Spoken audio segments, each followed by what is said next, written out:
modernismo y cómo se llegó a él.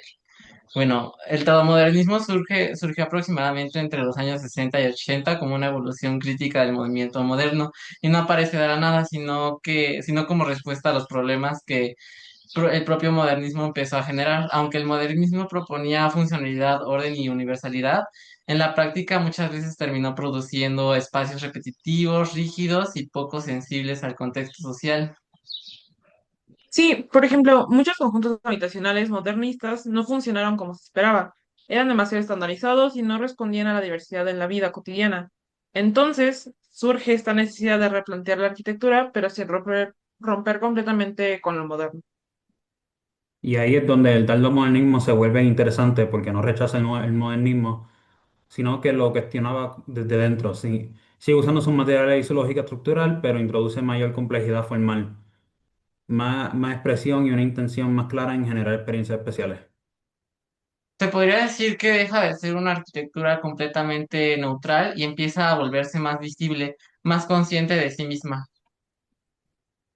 En este contexto es clave Charles Jenks, porque él es quien analiza este momento de crisis del modernismo y nos ayuda a entenderlo históricamente.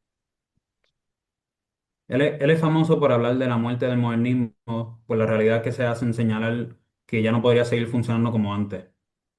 Y algo importante es que Jenks reconoce que hay una etapa intermedia antes del posmodernismo, donde la arquitectura empieza a complejizarse, a volverse más contradictoria, y ahí entra el tardomodernismo. Yo creo que su aportación es clave porque nos permite entender que la arquitectura no cambia de golpe, sino a través de procesos.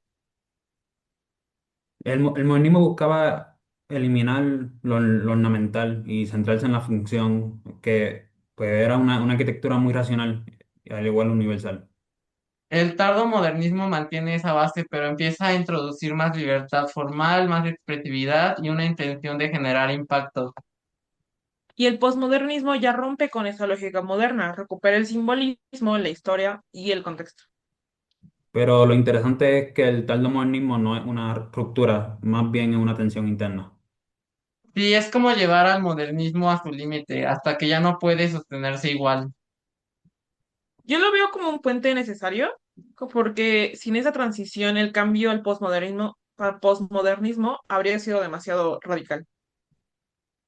Por ejemplo, el Centro Pompidou en París de Renzo Piano y Richard Rogers es un ejemplo muy claro. Lo que hace es invertir la lógica tradicional del edificio. Todo lo técnico, como tuberías y estructuras, se coloca al exterior.